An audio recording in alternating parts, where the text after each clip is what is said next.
Recebemos o recado que estamos gravando para a aula 3 do mini curso que tem, acredito eu, mudado a tua forma de enxergar a prova de humanas. Esse, pelo menos, é meu propósito e eu tenho recebido alguns feedbacks muito legais de vocês que me fazem acreditar que o propósito está sendo atendido, tá? Me parece que sim. E a presença de vocês hoje meio que mostra também, né, que vocês estão sentindo algum grau de transformação na forma como vocês enxergam humanas e Enem vestibulares. Então esse é o maior orgulho para mim, certamente, desse nosso mini curso. A gente, na nossa primeira aula, pessoal, lembrem que o nosso mini curso está preparado para ser 4 encontros, né?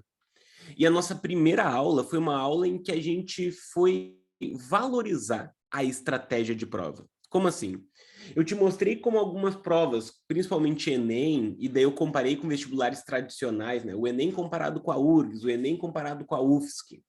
Como que essas provas funcionam de maneira diferente. E daí é claro que te mostrar que elas são diferentes é fácil, né? Mas eu tentei te mostrar o porquê delas serem diferentes. E daí a gente tem um diferencial importante. No porquê das provas serem diferentes. Quando a gente chegou no Enem, a gente chegou a várias conclusões importantes. Por exemplo, que o Enem é organizado, além de conteúdo, em habilidades e competências. E hoje eu te garanto que tu vai sair daqui com um novo passo de compreensão sobre o Enem. Tá? Eu preparei uma explicação sobre um outro detalhe do Enem que pouca gente conhece, que vai te mostrar assim, ó, porra, como é que os outros professores não me falaram isso? Tá? Também a gente vai ver, né, na segunda aula, o que a gente estudou. A gente focou em 2 disciplinas que são filosofia e sociologia. E eu te mostrei um mapa mesmo do que tu vai fazer com filosofia e sociologia para buscar, né? Para buscar a tua aprovação. Como que a gente faz para gabaritar ou quase gabaritar a prova de filosofia e sociologia? E sim, a Sofia pergunta, né, se o quadro da aula está disponível no Classroom, e sim, o quadro da aula está disponível lá. A nossa aula 3, então, é para pegar a disciplina de História. E aqui a gente tem uma importância toda especial, porque História é a disciplina mais cobrada em provas de humanas, em todo o Brasil. O Enem certamente é o grande exemplo, é a disciplina de humanas que mais cai no Enem. A gente normalmente tem mais de 20 questões da prova de humanas exigindo conhecimento em História. Presta atenção em como a história é determinante da tua aprovação, porque mais de 20 questões da prova do Enem de Humanas, lembrando que essa prova é composta por 45 questões, mais de 20 delas exigem conhecimento em História. Então, a nossa aula de hoje tem uma importância toda especial por lidar com uma disciplina toda especial, no sentido de ser a disciplina mais cobrada da prova de humanas. Então, o que a gente vai fazer na aula de hoje? Né? Revelar os segredos por trás dessa disciplina.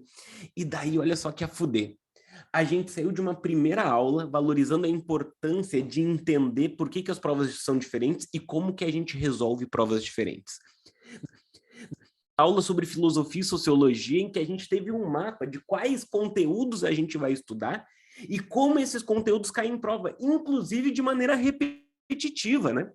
O Enem, que é visto como uma prova imprevisível pra caralho, eu te mostrei lá as questões se repetindo. Quando a gente sabe o que cai de verdade, a gente percebe as coisas ali meio que se reproduzindo. Hoje a gente vai para a história e isso vai nos preparar para que na semana que vem a gente chegue daí sim. Estou com problemas para dormir até a semana que vem. Estou com problemas. A nossa 4ª aula do mini curso vai ser uma masterclass completa sobre o método Humanizarte de resolução da prova de humanas do Enem. O que eu quero te dizer? Nos últimos anos, eu trabalhei no desenvolvimento de um passo a passo. Como que a gente faz para resolver a prova de humanas, organizar as questões numa ordem que faça sentido. Ah, Sor, tem uma ordem para resolver as questões de humanas? Não tinha, tá? Não tinha. A partir da aula que vem, tu vai ter um passo a passo de como tu organiza essas questões para resolver elas em menos tempo, 2, acertando mais questões, que eu acredito que seja o nosso grande objetivo, né? Acertar mais questões de humanas em menos tempo, para que a nossa pontuação chegue naquilo que é necessário para a nossa aprovação, para que a gente entre finalmente, né, na faculdade dos nossos sonhos e possa parar de estudar esse monte de disciplina que a gente não vai usar depois, para que a gente possa fazer o curso que a gente quer de uma vez. porra, né? Ir lá fazer as cadeiras na faculdade, parar de estudar uns negócios que a gente nunca mais vai usar. Então, um método humanizar-te de resolução da prova de humanas é quando eu vou te mostrar esse passo a passo para que tu não improvise mais no dia do Enem, tu vai saber exatamente o que fazer, exatamente o que fazer. Não é exagero, é um passo a passo bem definido realmente. Bueno, além disso, eu já vou começar o nosso conteúdo de hoje, mas é que eu tô empolgado. O que eu vou fazer? Eu fingi que eu não tô empolgado? Além disso, na aula que vem eu vou revelar um presente, né? Um negocinho aí que algum de vocês vai ganhar. Eu falei lá na nossa primeira aula que ia ter um negócio interessante na aula de número 4, e o pessoal começou a chutar desconto na próxima turma. Porra, vocês acham que eu sou sem graça pra caralho, né? Se eu faço um anúncio de que eu vou, um presente para algum de vocês na quarta aula, e é um desconto, pessoal, ou bolsa 100%, chato pra caralho também, tá? O que vai ter para algum de vocês na aula que vem é muito maior que isso. Eu diria o seguinte, o que vai ter para algum de vocês na nossa próxima aula vale mais do que 3 vezes o valor da minha próxima turma. E eu não sou um cara barateiro, tá? Eu não sou um cara... mais do que 3 vezes o valor inteiro da minha próxima turma, tá? É o que eu vou entregar na aula 4 para algum de vocês. Mas vamos lá, então. Vamos seguir o nosso encontro de número 3. Eu já estou vivendo antecipadamente, né? Estou lá no encontro 4. Calma, Junior.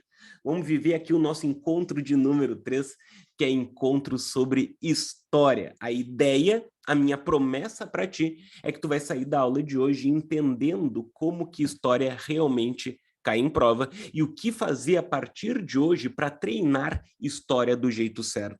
Uma outra coisa que a gente vai garantir na aula de hoje, e é algo que eu venho prometendo, eu organizei para ti um cronograma semana a semana, né? Semana a semana, um cronograma do que tu vai treinar de questão em cada disciplina de humanas, né?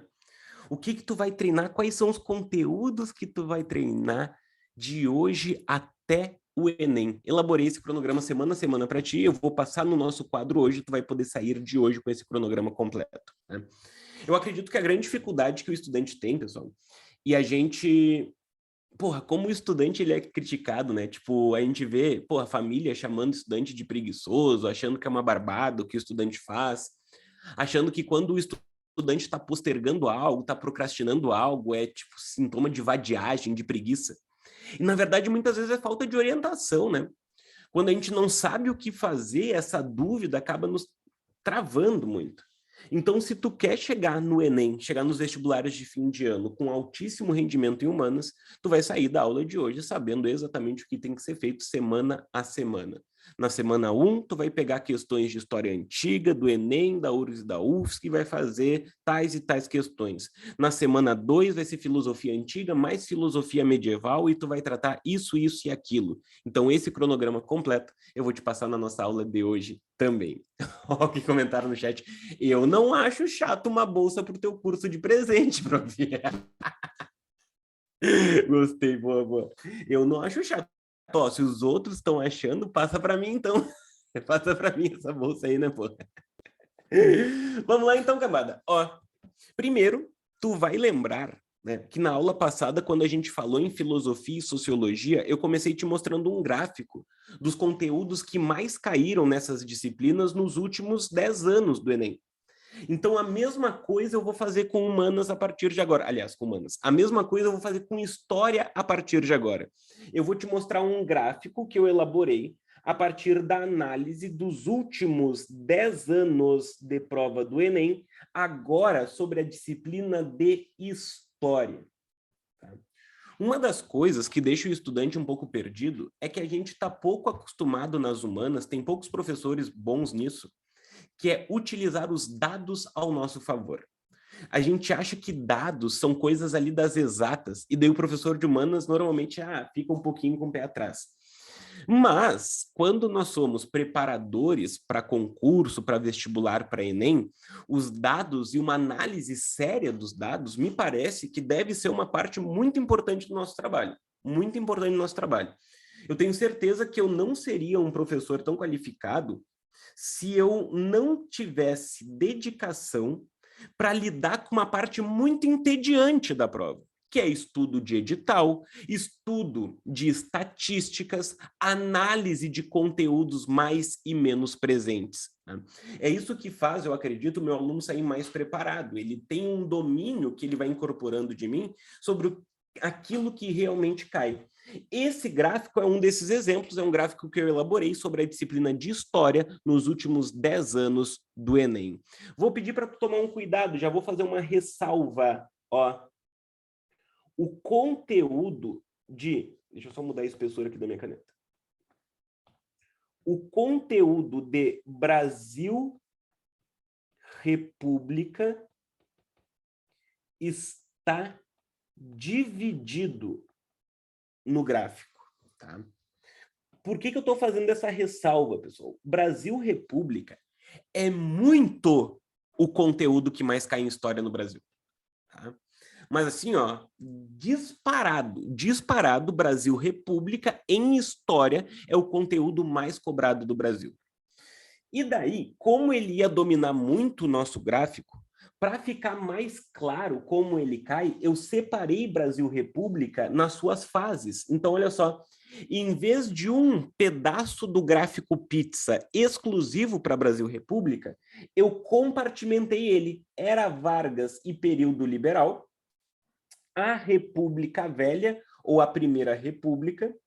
Daí nós temos aqui a ditadura civil-militar e a nova república. Então, olha só, nós temos dentro de Brasil República 15%, né, dentro das questões de história do Enem dos últimos 10 anos, 15% delas foi de Era Vargas e período liberal democrático, 14% delas foi sobre Primeira República, também conhecida como República Velha, e mais 10% das questões foi sobre ditadura civil-militar e nova república, que é aquele período pós-ditadura.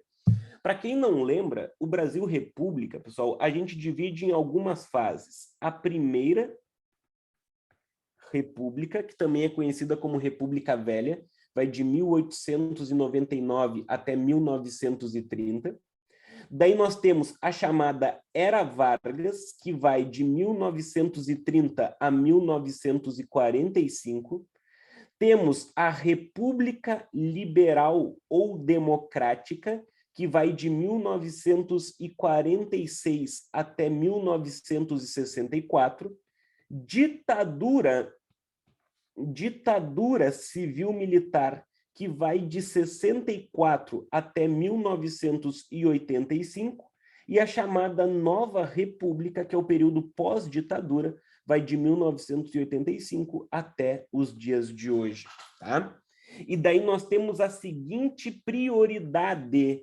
Quando a gente fala de Era Vargas e República Liberal Democrática, 15% das questões de história. Em segundo lugar, nós temos a Primeira República ou República Velha, com 14% das questões, e depois mais 10% das questões vindo de ditadura militar e nova república no Brasil. Nós temos, então, pessoal, ao todo, se Deus quiser, eu não vou errar essa conta, 39% das questões de história nos últimos 10 anos no Enem falaram sobre Brasil República. Isso acaba gerando um pequeno problema. Quem aí já fez pré-vestibular no ano passado? Quem estava num cursinho pré-vestibular ano passado, coloca eu no chat, por favor. Quem esteve num cursinho pré-vestibular ano passado, escreve no chat eu. E daí eu quero saber se isso aconteceu com vocês, porque é uma das coisas que eu mais vejo acontecer. Nós que somos das humanas, a gente é muito falador, a gente é muito gargantinha, papagaio, a gente gosta de falar, gosta de falar, explicar, expor. E boa parte de nós, do grupo no qual eu tenho orgulho de não me incluir, a gente é um pouco desorganizado. Né? Desorganizado. Vocês vão perceber que eu não faço parte desse grupo dos desorganizados porque eu sou noiado da cabeça, né? Vocês devem ter percebido que em todas as nossas aulas a gente nunca começou, eu nunca apareci na câmera 7h31. Sempre apareci 7h30 em ponto. Por quê? Porque eu sou noiado e eu tenho toque, né? Então, quando eu falo de organização, eu sei que tem bastante gente na área que não é muito organizada. E isso acaba atrapalhando o cronograma de aulas, né? O cronograma de aulas. Então eu quero saber assim, ó, quem já sentiu no cursinho no ano passado, dos que botaram eu aí, que o professor teve que dar uma corrida, o professor de história, porque história é uma das disciplinas com maior carga de conteúdo, acho que só perde para biologia. Quem sentiu o professor de história correndo com os conteúdos do fim do ano? Não só ano passado, várias vezes. Segunda Guerra é 15 minutinhos. Brasil República, tu tá maluco? Ô, ditadura civil-militar é assim, ó, mas não passar de régua, assim. A Paola comentou que dela já tá correndo agora. Em maio e tá uma correria. E daí, olha só, pessoal. Olha só o que acontece. O conteúdo que mais aparece em prova, em história no Brasil, acaba sendo dado numa correria absurda de fim de ano. Quando, tu já está revisando alguns conteúdos, 2, tu já tem que estar treinando prova, 3, tua cabeça já está mega cansada, né? Mega cansada, e tu não tem como realmente aprender esse conteúdo. Pô, é foda, né? É foda, é claro que eu tô falando aqui num tom um pouco mais leve, porque a ideia não é que a aula seja pesada, mas é uma espécie de desrespeito com o teu esforço ao longo do ano, tá ligado? No sentido de que, porra, tu foi ali, tu obedeceu o que foi dito que tu tinha que estudar, tu seguiu o ritmo do professor quando deu, muitas vezes não dá, né? Mas tu seguiu o ritmo, e daí a gente chega no fim do ano e o conteúdo que mais cai é mal dado, né? É mal dado. É foda, é um pouquinho desrespeitoso. Tá? Me perguntaram aqui no chat o que é esse 39%. 39% é o que o Brasil República representa nas questões de história dos últimos 10 anos do Enem. Então, ó, se a gente pega os últimos 10 anos de prova e vê o que caiu em história, praticamente 40% do que caiu em história é de Brasil República. Né? Só para a gente ter um panorama de como esse é o conteúdo mais importante. E é o conteúdo que acaba ficando na corrida, que acaba ficando ali no desgaste na reta final. Uma das funções do minicurso, pessoal, é te mostrar o que tu vai ter que dar conta. Porque provavelmente o cursinho tradicional vai falhar. Vai falhar. Né? Então tem coisas que é melhor que tu te prepare, e Brasil República, por exemplo, é uma delas. É legal que tu já deu uma olhada, porque muito provavelmente a maior parte dos professores vai dar uma atrasada, tá? E é foda, eu não tô falando mal da classe dos professores, é porque trabalhar em cursinho, sinceramente, trabalhar em cursinho é foda. Tem um cronograma lá que os caras querem que tu siga, daí do nada, o cursinho decide fazer uns eventos. Ah, hoje vai ter não sei o quê, um intervalo estendido porque a gente vai dar pipoca. E o professor estava com o cronograma de aula dele e se sente um palhaço, né? Porque agora o pessoal vai ter uma aula de dança no intervalo e daí vai perder aquela aula que tinha programado, vai atrasar todo o conteúdo, né? Então, às vezes, vai ser um pouquinho de desorganização do professor mesmo, porque é difícil lidar com conteúdo de história, mas às vezes também vai ser da própria instituição que fica organizando eventinho atrás de eventinho só para postar nos stories do curso, né? E esquece que o que mais interessa ali é o conteúdo com qualidade, né? Eles querendo meditar um dia antes da prova, depois de ter enlouquecido a gente com a carga horária. O ano todo me fazendo ter terapia intensiva. Na semana antes da prova, me filmaram fazendo yoga.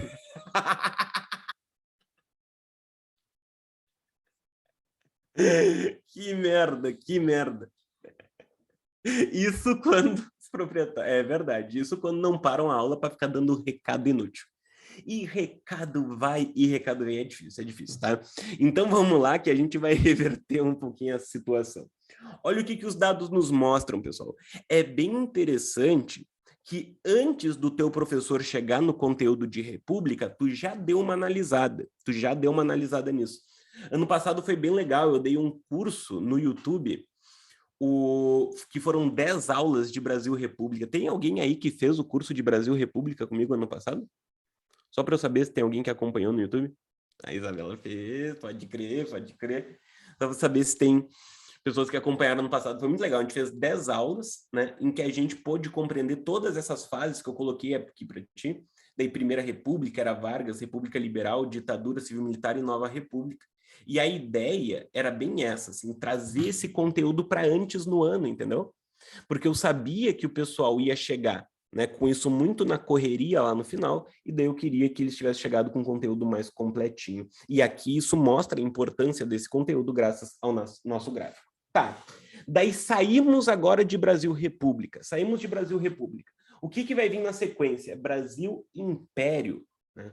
O Brasil ali do século XIX, principalmente, primeiro reinado de Dom Pedro I, daí o período regencial dos regentes, o segundo reinado com Dom Pedro II, e a gente tem aqui como temas principais, pessoal, a escravidão, o sistema escravista é uma das coisas que mais caem aqui, a economia do café é muito importante aqui no Brasil Império também, é legal, vale a pena prestar bastante atenção. Daí, depois que a gente viu todo o Brasil República, todo o Brasil Império, daí também vai aparecer história contemporânea. Daí, quando eu falo contemporânea, é história geral contemporânea, século XIX e século XX. Daí tu pega lá no século XIX, Napoleão, tu pega as unificações tardias, tu pega o imperialismo ou neocolonialismo, conteúdos bem importantes do século XIX, mas principalmente no século XX, né, pessoal? A gente tem Primeira Guerra Mundial, crise de 29, Revolução Russa, nazifascismo, Segunda Guerra Mundial, Guerra Fria, a questão da África, descolonização afroasiática. Então, são conteúdos do século XIX e XX que aparecem com grande força. Eu diria que aqui a gente tem o tripé da história no Enem. O tripé da história no Enem. Eu usei essa expressão tripé contigo lá em filosofia. Não sei se tu lembra, na nossa aula passada eu falei que a filosofia também tinha um tripé. Epistemologia, que era a teoria do conhecimento, ética e política, os temas filosóficos que sustentam a prova do Enem. Em história também, pessoal, a gente tem um tripé. Brasil, República, compondo aí 39% das questões. Brasil Império, que é o nosso Brasil do século XIX, compondo cerca de 15% das questões, e nós temos Idade Contemporânea em História Geral, compondo mais 15%. História Contemporânea, que também é um conteúdo que acabam correndo muito, porque é o último conteúdo de História Geral do ano, né? Então isso daqui acaba ficando bem apertado no calendário. Então a gente tem aí 70... É isso? 60... O cara de humanos é foda. 69% das questões de história nos últimos 10 anos foram sobre 3 conteúdos. 70, eu vou arredondar para 70. 70% das questões de história nos últimos 10 anos do Enem foram sobre 3 conteúdos. Desses 3 conteúdos, 2 deles, normalmente o teu professor dá correndo no final do ano. Brasil República e História Contemporânea. Né? Daí perguntaram assim, ó, professor, eu preciso focar em Roma e Grécia, o que vai acontecer? Né? Aqui, a antiguidade em história aparece como 8%, o que pode te dar a sensação de que tu não precisa estudar. Só toma um cuidado, porque além de história, a antiguidade aparece em filosofia. E daí a questão se inverte, porque em filosofia, a filosofia antiga é uma das mais cobradas. Então vale a pena estudar, não tanto pela história, mas pela filosofia. O mesmo vai acontecer com a Idade Moderna. Quando a gente pega a Idade Moderna em história, olha como é pouquinho. Olha como é pouquinho. Daí tu vai lá e tu vai estudar os conteúdos de Idade Moderna. Renascimento, Revolução Científica, Reforma Protestante, Estado Moderno, o mercantilismo, revoluções inglesas do século XVII, independência dos Estados Unidos, Revolução Francesa de 1789. E daí tu passou 2 meses estudando isso e o teu professor chega e te conta, porra, nos últimos 10 anos, 3% das questões só foram sobre idade moderna. Pensa num tempo mal investido esse teu, né? Pensa num tempo que tu poderia estar treinando questões de Brasil República e tu passou decorando as fases da Revolução Inglesa do século XVII. Eu não estou te dizendo, e eu nunca vou dizer, o conteúdo não importa para o Enem. Pelo contrário, eu sou um defensor do conteúdo. Assim como eu valorizo as habilidades e competências que eu venho te mostrando, e hoje eu vou falar um pouquinho mais sobre elas, além disso, eu também sou um grande valorizador do conteúdo. Eu acredito que aquilo que leva alguém ao altíssimo desempenho no Enem é a junção entre habilidades e conteúdos. Mas o conteúdo certo, né? Mas o conteúdo certo. Às vezes, eu adoraria parar para minha turma ali de história e dar 3 aulas seguidas só sobre a independência dos Estados Unidos. Porra, o que ia ser do caralho. Imagina uma dessas 3 aulas só para conectar o impacto do iluminismo no desenvolvimento da independência norte-americana. Eu ia curtir pra caralho misturar filosofia e história nessa aula. Mas não posso. Por quê? Porque o meu comprometimento é com o alto desempenho do meu aluno, não com o que eu gosto de falar. Não com o que eu gosto de falar. Então, eu preciso dar uma aula de Revolução Inglesa para sobrar tempo para eu dar Brasil República direito. E é isso que a gente precisa pensar, tá? A gente sabe o que cai mais através de dados, a gente orienta o nosso método de estudo, portanto, através de dados, tá? Não através de achismos, não através do que o nosso professor gosta mais. Então tá, aqui nós temos o tripé da história no Enem, que é composto por Brasil República, Brasil Império e Contemporânea. Depois disso, virá História da Idade Média e Brasil Colônia. Idade Média e Brasil Colônia, cada uma delas com 10% das questões. Tranquilo, pessoal? Então, a gente consegue perceber, através dessas informações, o que mais cai. E é legal no Enem que, quando a gente trabalha com essa prova, quando a gente pensa em história em específico no Enem, a gente tem um norte a seguir, né? Quando a gente pensa nessa prova no Enem, a gente sabe que os conteúdos que vão cair são aqueles mais relacionados às competências dessa prova. Se tu chegou no nosso minicurso hoje, não te preocupe, eu vou retomar algo que eu ensinei na primeira aula e que vai te ajudar a entender o Enem como poucas pessoas. Tá? O que eu gosto que a gente pense é o seguinte, a prova do Enem, qual é a grande diferença dela em relação a outros vestibulares?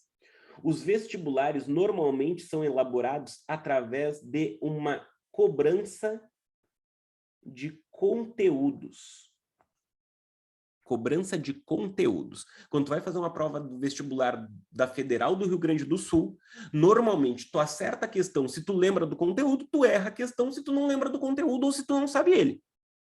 São provas mais conteudistas, né? No jeito mais simples de falar. Quando a gente pensa no Enem, a gente tem algo para além dos conteúdos, que são as chamadas habilidades e competências. Onde que estão essas habilidades e competências? Neste documento do INEP, isso está disponível para qualquer um acessar na internet. É a chamada matriz de referência do Enem. A matriz de referência. Ali diz quais são as 6 competências quais são as competências de todas as áreas. Na parte de humanas, nós temos 6 competências ao todo. 6 competências ao todo. A gente pode dizer, então, para simplificar a coisa, que todas as questões de humanas do Enem são sobre um desses 6 assuntos. Isso é uma loucura, né? Quantas vezes eu ouvi que a prova de humanas do Enem é imprevisível, é impossível de mapear, não tem como saber o que vai cair. Quantas vezes eu ouvi esse discursinho? E a gente tem um documento em que o INEP diz, pessoal, ó, isso daqui é o que vai cair, ó. Existem 6 assuntos e todas as questões da prova vão ser elaboradas a partir desses 6 assuntos. Tudo isso na matriz de referência, que é isso que está em tela para ti agora. Claro que eu não quero que nesse momento tu decore todas todos esses assuntos, todos esses 6 temas, eu faço uma simplificação aqui para ti. Nós temos no Enem 6 competências de humanas. E os assuntos vão girar em torno dessas competências. Competência 1, cultura e identidades. Competência 2, transformações geográficas. Já vou te mostrar quais são os assuntos mais prováveis em cada competência. Competência 3, instituições. Competência 4, transformações técnicas e tecnológicas. Competência 5, cidadania e democracia. E a competência 6, a relação entre sociedade e natureza. Relação entre sociedade e natureza. Então, eu quero que tu pense o seguinte, o Enem, na hora de elaborar uma questão, ele vai buscar sempre um conteúdo mais tradicional, mas vai inserir esse conteúdo numa competência específica, numa dessas 6 competências que o edital nos traz. Então, a gente já sabe quais são as grandes probabilidades. Separei até algumas apostas aqui para te passar, tá? Depois, se tu quiser, eu posso fazer um arquivinho com essas apostas. Claro, né, pessoal? Eu preciso ser responsável. São apostas, né? É um prognóstico do que deve cair mais por causa das competências.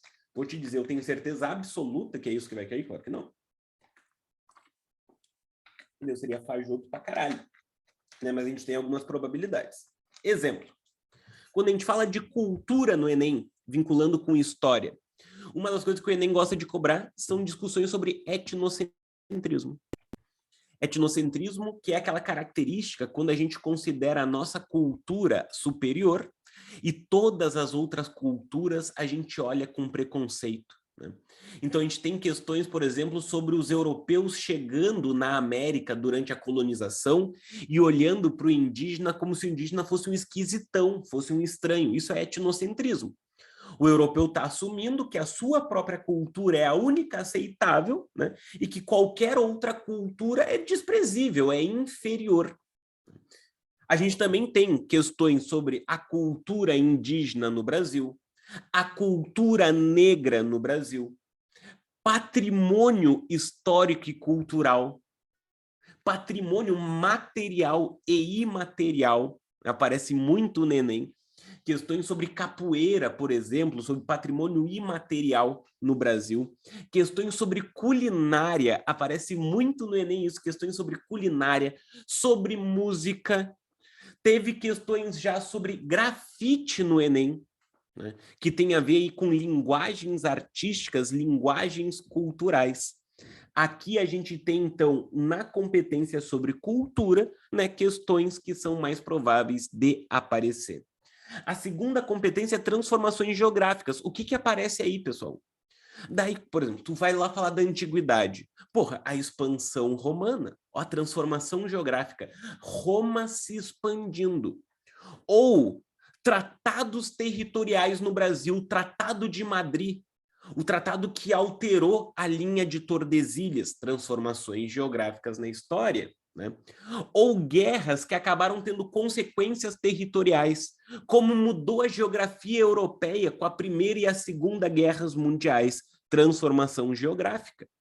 Mas também processos econômicos, como industrialização. Olha, a transição de uma sociedade que era agrícola para uma sociedade industrial é uma transformação geográfica. E isso aparece bastante em prova também. Então, a primeira, né, o que tu tem que saber? Cerca de 5 questões da tua prova vão ser sobre cultura, 5 questões, ao menos, vão ser sobre transformações geográficas. Daí, depois, a gente vai ter questões de história da competência 3, sobre instituições. O que vai cair ali, pessoal? O que vai cair?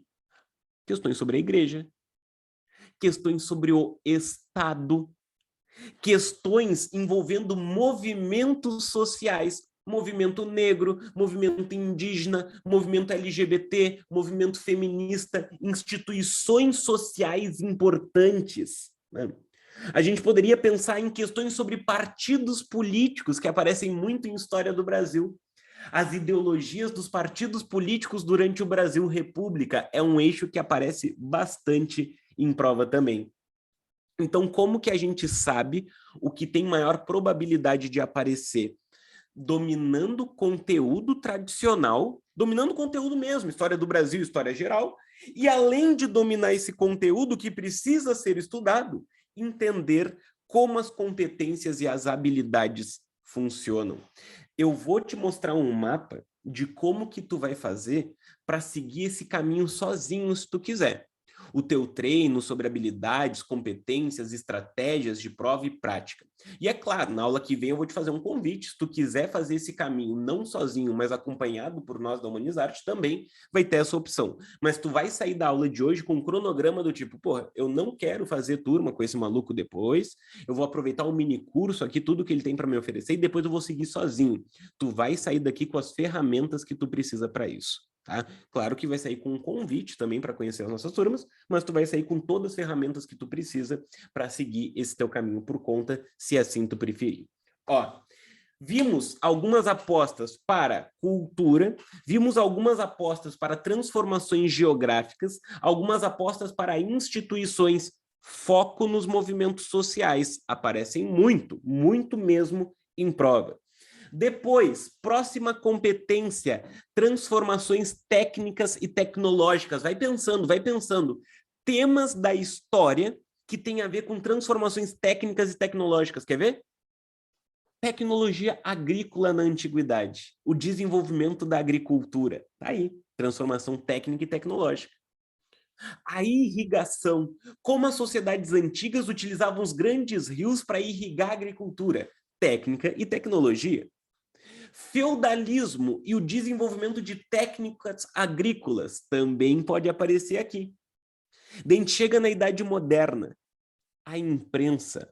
Porra, a invenção da imprensa pelo alemão Gutenberg e os impactos que o desenvolvimento da imprensa, que o desenvolvimento dessa tecnologia acabam produzindo.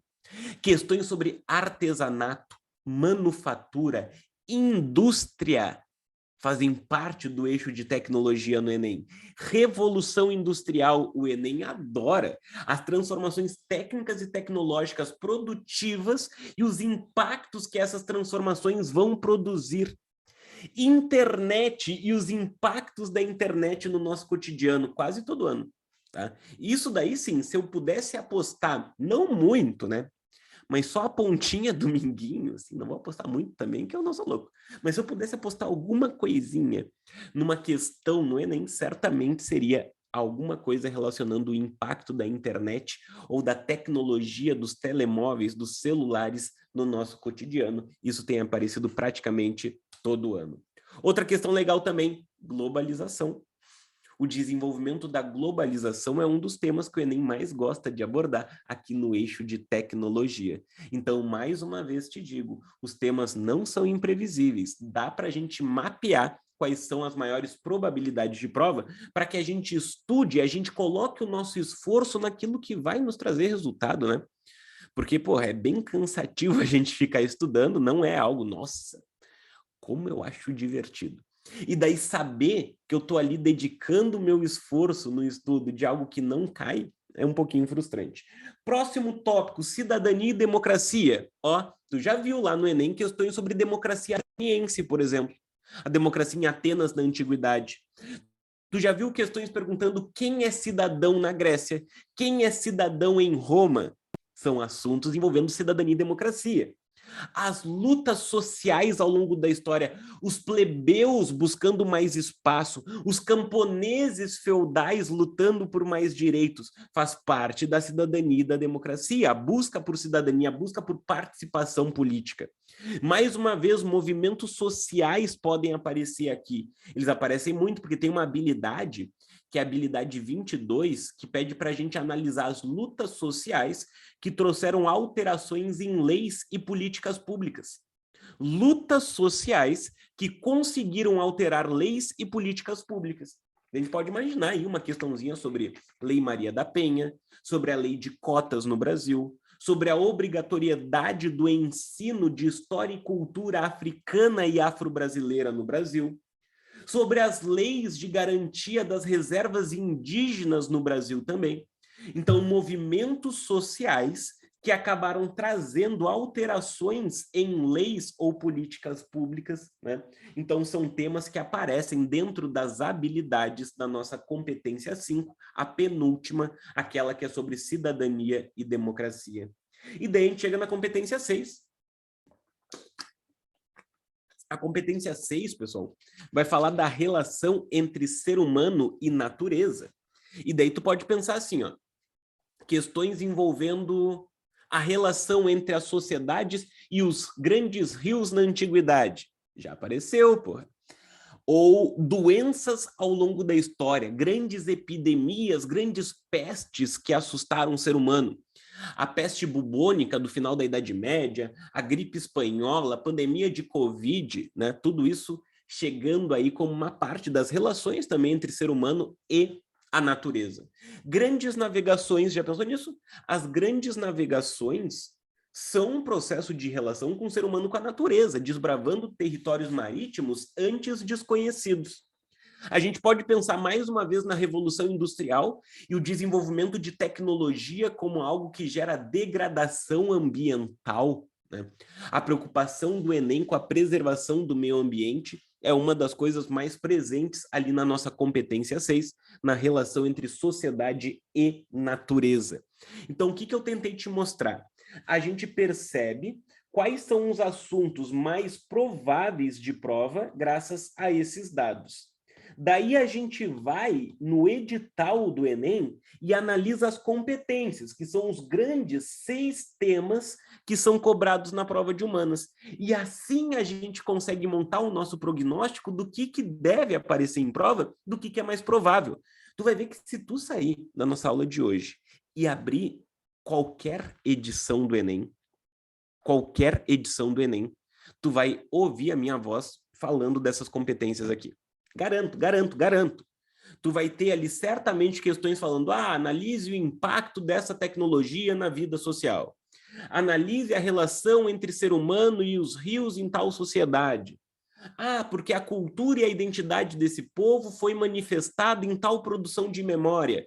Então, tu vai ter todas essas competências muito evidentes ali no comando das questões. Por quê? Porque o Enem parte de um encontro entre habilidades e competências e conteúdos tradicionais. Para me preparar para o Enem, eu preciso tanto do conteúdo quanto das habilidades. Este é o segredo para o alto desempenho no Enem.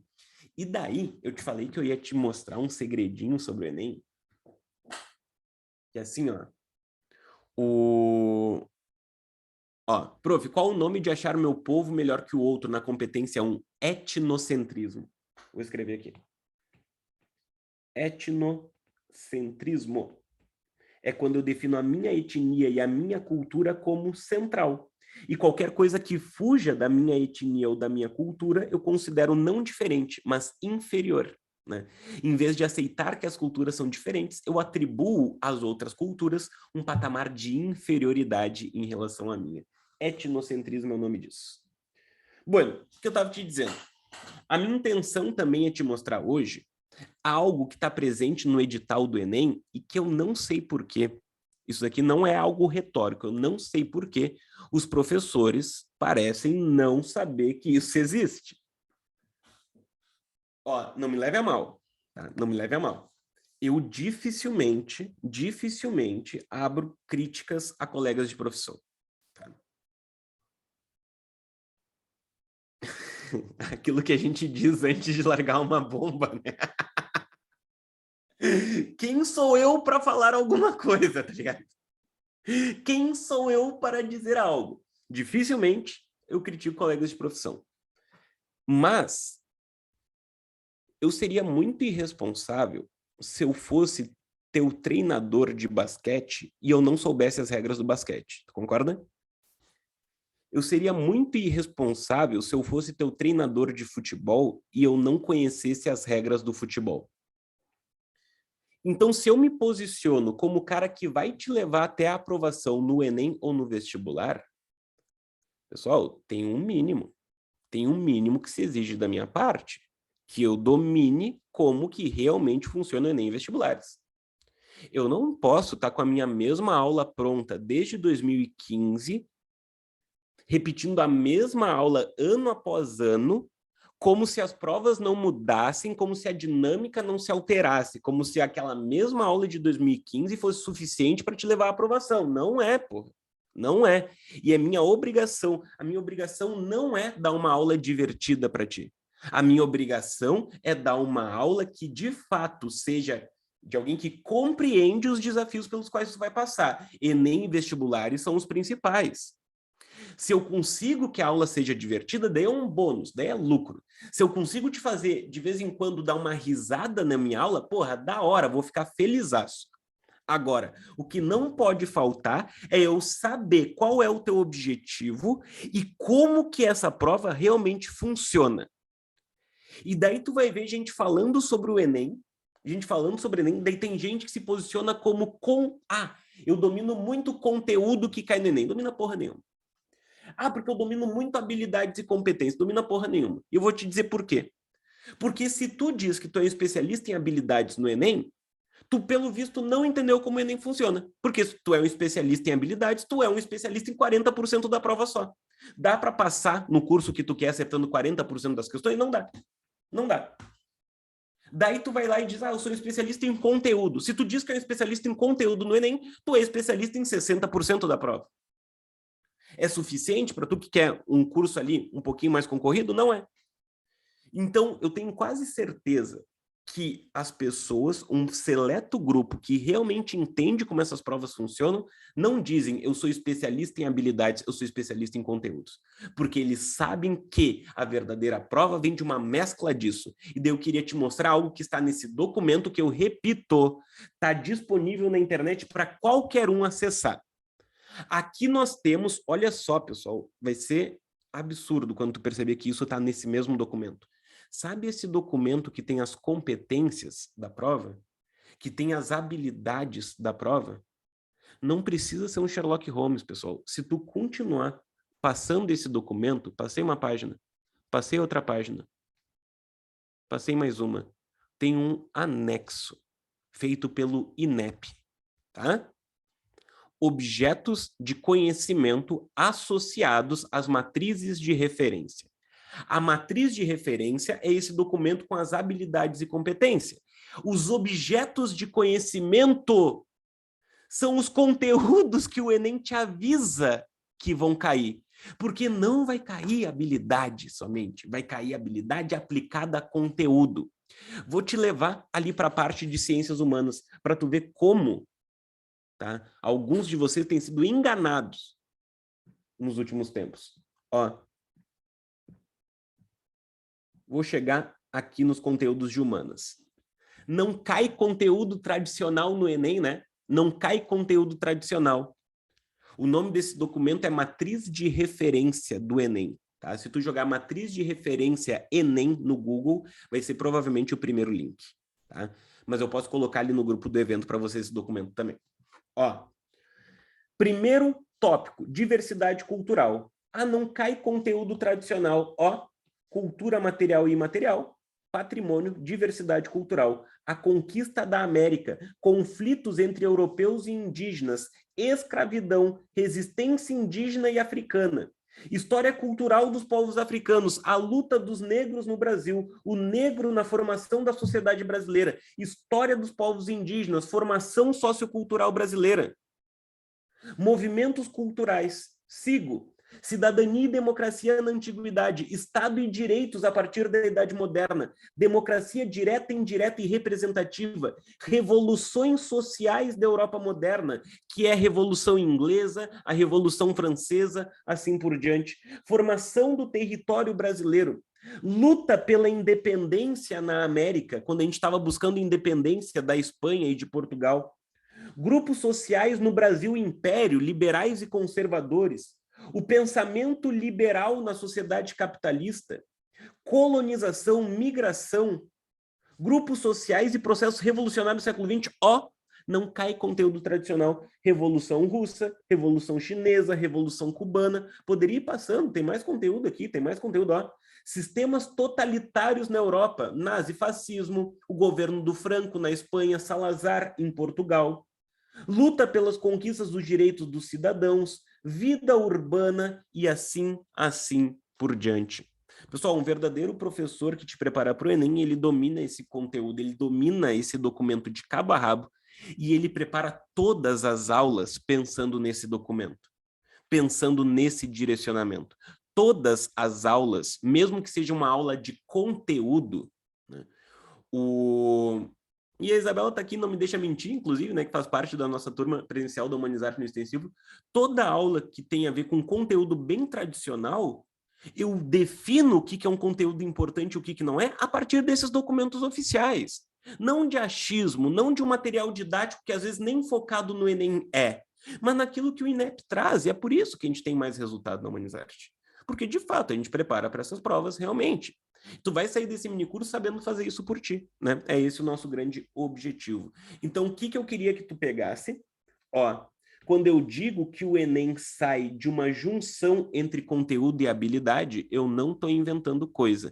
Te mostrei no documento oficial do INEP, que tu tem acesso para fazer download quando tu quiser, como o próprio INEP te avisa que o Enem, de verdade, funciona através dessa junção. Tem questões que eu faço que eu lembro de tu falando, não, pode crer. Quando a gente começa a estudar mais habilidades e competências junto com o conteúdo, é muito legal porque as questões elas vão ficando muito claras. A gente lê um comando e a gente pensa, porra, olha a habilidade aqui, olha aquela habilidade que o senhor falou. E daí, é claro, quando tu tem aula com alguém que domina um pouquinho esses conceitos do edital, tu vai acabar lendo na prova expressões que tu ouviu em aula. Isso é muito confortável, isso é muito gostoso. Tu ler na hora da prova expressões que tu lembra de ter visto o teu professor falar, porque ele realmente, né, falava de acordo com o que o edital cobrava. Então, é a partir disso que a gente tem que tentar trabalhar. Beleza? Aquela viradinha de chave surreal, pode crer.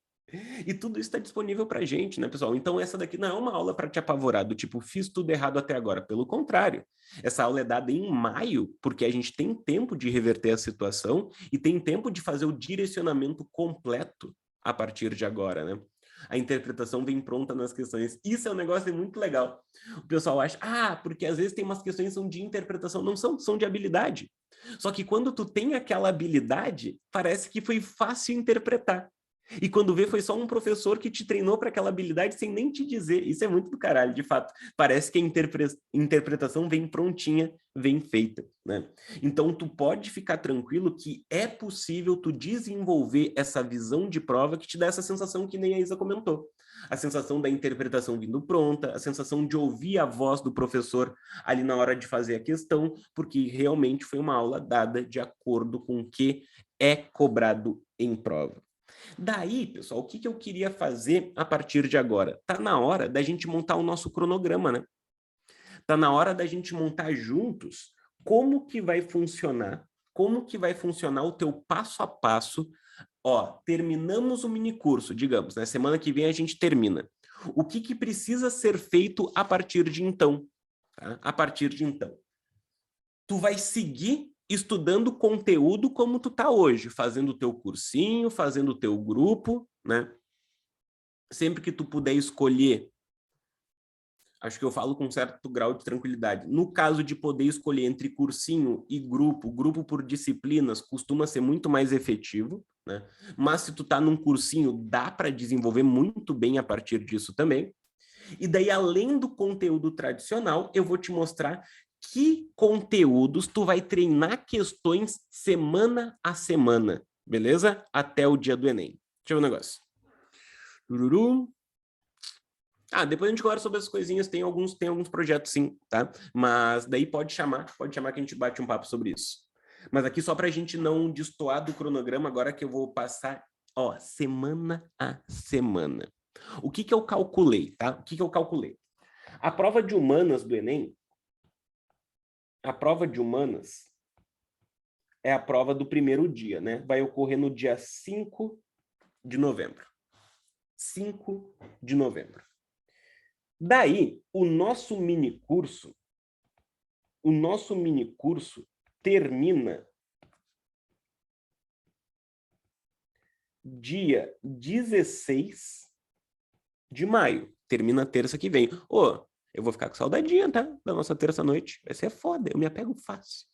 Ó, então, o nosso curso termina dia 16. Nessa nossa última aula, eu vou te passar o método Humanizarte de resolução da prova de humanas. Tá? Isso daqui é a minha maior criação, como eu te falei, é realmente um passo a passo de como tu vai fazer no dia da prova e tu vai poder ter tempo para treinar até lá. O método Humanizarte. Então, tu vai precisar de uma semaninha, eu vou pedir uma semana, que vai ser a semana, deixa eu ver, dia 16, bota 7, fica 23. Então, a semana do dia 22 de maio, eu vou pedir que tu use para treinar o método. Então, nessa semana, tu vai pegar uma prova antiga de humanas do Enem e tu vai testar esse método que eu te passei. Tá? Isso vai garantir, pessoal, que tu não tenha que confiar no meu método porque tu, sei lá, achou legal. Mas tu vai confiar no método porque tu sentiu ele te ajudando realmente a aumentar o teu desempenho em prova. E daí isso vai te trazer uma confiança muito do caralho. Daí, a partir do dia 31, né? A partir do dia... Eu acho que eu errei as contas. 16, bota 7, é para dar 23. 22 é para ser uma segunda. Tá. A semana ali do dia 22, tu vai treinar método. E daí, depois, a partir da semana do dia 29 até o Enem, são 23 semanas. Eu te falei que eu ia te passar um cronograma passo a passo, eu não estou mentindo. Tá? Eu contei semana por semana para ver o que tu vai fazer em cada uma delas. Então, do dia 29 de maio até o Enem, tu vai ter 23 semanas de preparação. Eu gostaria que tu anotasse a partir de agora que questões de quais conteúdos tu vai fazer em cada uma dessas 23 semanas. Ó, eu vou colocar aqui, ó. 1, 2, 3, 4, 5, 6, 7, 8, 9, 10, 11, 12, 13, 14, 15, 16, 17, 18, 19, 20, 21, 22, 23. A semana do dia 23, pessoal, eu já vou te anunciar aqui, ó, que tu vai fazer um pré-prova. Tu vai fazer um pré-prova completo de humanos na última semana. Ah, Sor, qual pré-prova? O meu, já fica aí o convite.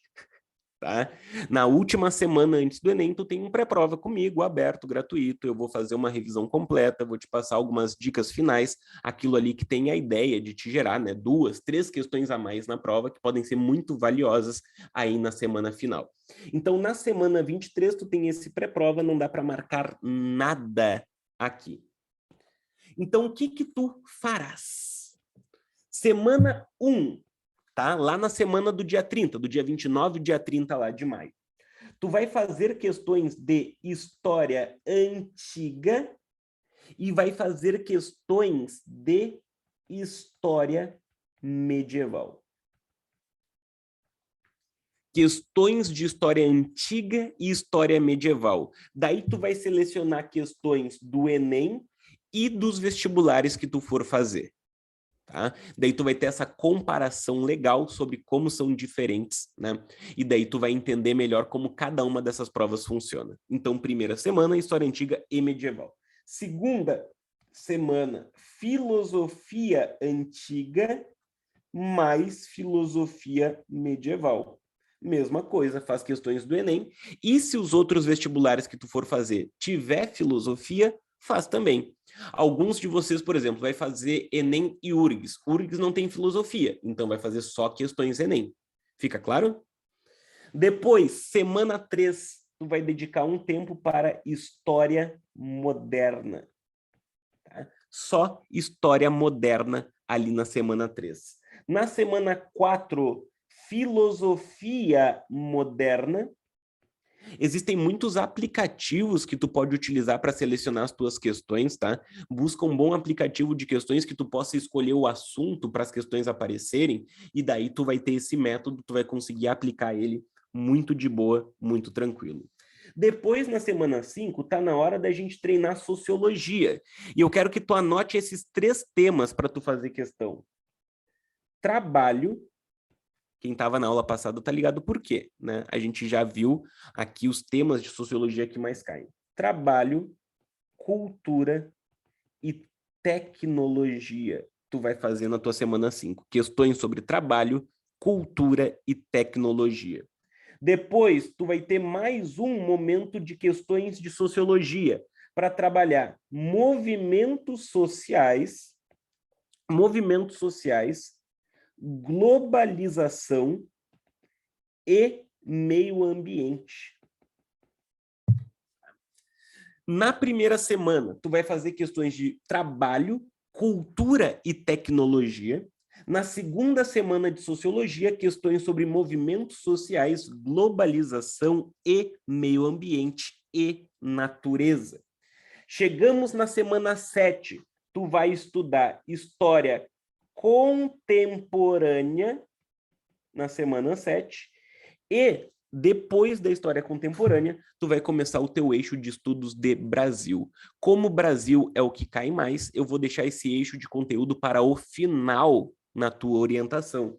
Tu vai ter uma semana fazendo questões de Brasil colônia, uma semana fazendo questões de Brasil império e uma semana fazendo questões de Brasil república. Assim, tu vai ter também as informações que tu precisa sobre como é diferente os conteúdos de história do Brasil em diferentes provas. No Enem vai ter um formato, na URGS tem outro, na UFSC tem outro, na FUVEST é outro formato. Quando tu colocar essas questões lado a lado, tu vai perceber isso. Inclusive, coloquei no Classroom lá para ti questões te mostrando a diferença do Enem, da URGS e da UFSC no assunto Brasil Colônia. Só para tu ter uma ideia de como história é cobrado de formas diferentes, tu tem uma lista de questões no Classroom comparando Brasil colônia no Enem, na URGS e na UFSC, beleza? Essas questõezinhas estão lá disponíveis para ti. Quando tu terminar a semana 10, tá na hora de uma virada de jogo. Por quê, pessoal? Porque tu já entendeu aqui como os conteúdos caem. E como os conteúdos caem de maneira diferente em cada uma das provas que tu vai fazer. O próximo passo agora é focar no Enem. O Enem vai ocorrer aqui, ó. O Enem vai ocorrer aqui. Então tá na hora da gente focar. Como que a gente vai focar? Separando as questões agora por competência. Atenção, aqui tá o pulo do gato.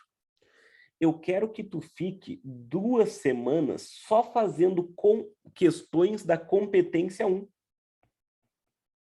Da competência 1, que é a competência sobre cultura.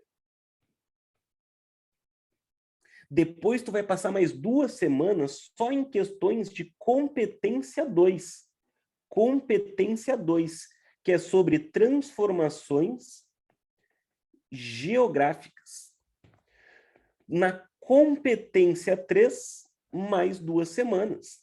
E daí tu já entendeu, tu vai passar 2 semanas em cada uma dessas competências, mas eu já vou deixar, né? Eu já vou deixar tudo definido para ti, o lembrete de qual é a competência. A competência 3 são questões sobre instituições.